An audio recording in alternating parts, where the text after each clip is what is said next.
Welcome back to Auto Technic. Today we're out rebuilding the brake master cylinder on my son's 1972 Chevelle. If you haven't seen those videos, check it out right here. Pretty cool project. While we're out here doing the brakes, I wanted to seize the opportunity and discuss the different methods or techniques that one can use to go ahead and bleed or flush brakes. We all know the saying, there's 1,000 ways to skin a cat. There's a lot of different ways when it comes to brakes. There is a few misconceptions out there. So I just wanted to kind of make a video, highlight those, talk about it, share with you guys what I know, and if you guys have some extra tips in there, drop them in the comments. I want to hear what you guys have to say.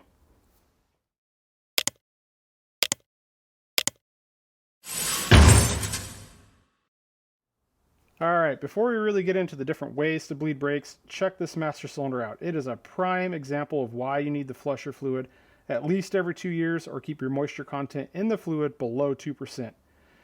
All brake fluid, with the exception of the silicone brake fluids, is hygroscopic. It attracts moisture even on a sealed system. That moisture gets in, causes corrosion, it coagulates, wax buildup, causes all sorts of problems and damage. If you notice, these tiles were blue. Look at it. It's just annihilated. There's full of gunk, full of crap.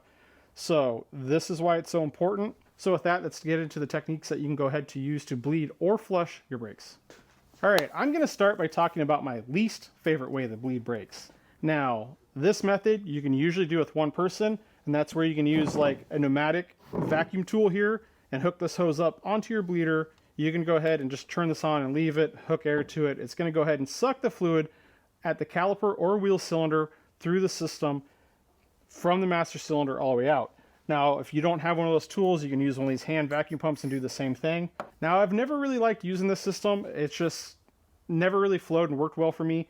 And one of the things I have found is that when you're sucking on it from this end, you actually get a lot of air that comes out around the bleeder nipple and goes into your line. So it's really hard to tell if you actually have gotten all the air out or if you have air in there, because you don't know if the air is coming from the nipple or the system. It's kind of like a false positive for you. So it does require a little bit of keeping an eye on the fluid in the reservoir. You can check on the wheels.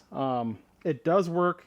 Not my favorite. Now, the way that I was first taught to bleed brakes, which I think is pretty much the go-to because it's simple and doesn't require any special tools, and that's a 2-person brake bleed. You go ahead and fill your reservoir up. You keep the system sealed, pump the pedal 3 times, hold pressure on it, have the other person crack open a bleeder, and then push the pedal down, and as they're pushing the pedal down, that's going to push all the fluid out of the bleeder. Once the pedal's to the floor, you close the bleeder nipple, pedal comes back up, you pump, and you repeat. Now, when you do this process, it's usually best to start from the wheel cylinder furthest from the master cylinder and work your way around to where it's closer. System works really good. A little bit of coordination. It's how my dad taught me when I first did it the first time. Did it quite frequently, a lot of times in dealerships. This works best for bleeding air out of the brakes, but if you're just trying to flush the brakes, meaning get all the old fluid out and new fluid in, it's not really the best system, and there is some better techniques to it. And that brings me to my favorite way to bleed or flush brakes, and that's with a pressure bleeder here.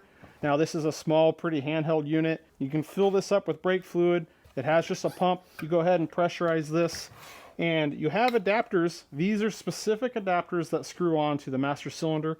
They also make universal adapters that you can go ahead and put on and clamp on if you don't have the specifics, but invest in these. It is so worth it. So much of a less mess. You can see that I have different ones that fit different cars, but you screw these on. It's a positive seal with a nice O-ring onto the reservoir.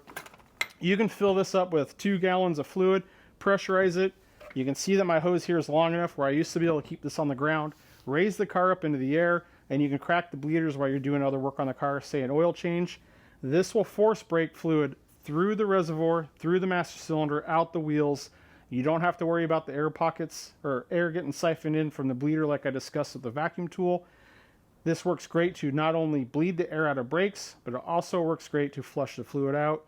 You can get pretty inexpensive versions of these, so if you're frequently doing this in your car, I highly recommend a pressure bleeder. By far my favorite. Now, there is another way to bleed brakes, which goes a little bit against common knowledge and wisdom and what you usually hear. And it does require 2 people, no special tools. I learned it while working at Ferrari, and that's because Ferrari outlines a very specific procedure for bleeding brakes on certain cars, and this is the method that we followed. And it's very similar to the old school method with 2 people and pump on the brake pedal, but there's one difference which I was skeptical at first and really over the years shocked at how well it works. And it is as simple as keeping the reservoir full with a guy on the reservoir, opening the bleeder nipples, and just pumping the brake pedal on and off, on and off, on and off. Not closing the brake bleeder when the pedal's to the floor. You would think that I was always taught that if you did that and the pedal comes up, it's going to siphon air from the nipple back into the system, introducing more into the system. It does not. It withdraws more fluid from the master cylinder and creates a positive flow of fluid through the system. So you can go ahead and just open that bleeder. I like to use, which is another good tip, a cheap little Coke bottle, a coat hanger, and a vacuum line. You hook it on your nipple so you don't make a big mess, and you can just sit there and pump the brake pedal, keep pouring fluid into the reservoir, and voila, that's going to go ahead and get all the fluid moved through the system quickly, and it will get the air out, believe it or not. Now, one thing worth mentioning with all of this, and that's if you have a late model car with ABS or any sort of traction control, if you have the ability to activate the solenoid valves and the pump while you're bleeding the brakes, definitely do that. Especially if it's a car where you're not utilizing ABS or traction control very frequently, meaning those systems are not being activated or ran and the fluid's not being cycled through. The best way to bleed the brakes is definitely to go ahead and use an electronic tester to go ahead and activate those. Most manufacturers have a brake bleed cycle built into the software where it goes ahead and runs the pumps and valves as you're bleeding the system to go ahead and get it flushed out.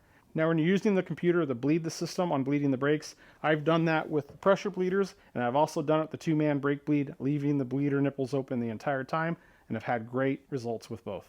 Now, I'm not going to talk about the check valve bleeders. Those things are garbage. I've never had good luck. If you have good luck with those, I applaud you. I don't. I bleed the brakes, preferably pressure bleeder or a two-man bleed, depending on the application, whether we leave the bleeder nipple open or not. Just kind of depends on my mood sometimes. It depends if I'm trying to move a lot of fluid through or if I'm fighting air, getting air out of the system. Either way, those are different techniques that you can use to bleed brakes. I'm sure a lot of you, if you've been around cars enough, you already know of all those. If you have any techniques or different methods that I didn't talk about, drop them in the comments. I want to know what you guys do. Or hey, even tell me, what is your favorite or preferred method to bleed brakes on your cars? Anyways, guys, if you haven't subscribed to the channel, please do. I'd really appreciate it. For those of you that have already subscribed, thank you for the support. It means a lot to me. As always, we'll see you guys on the next video.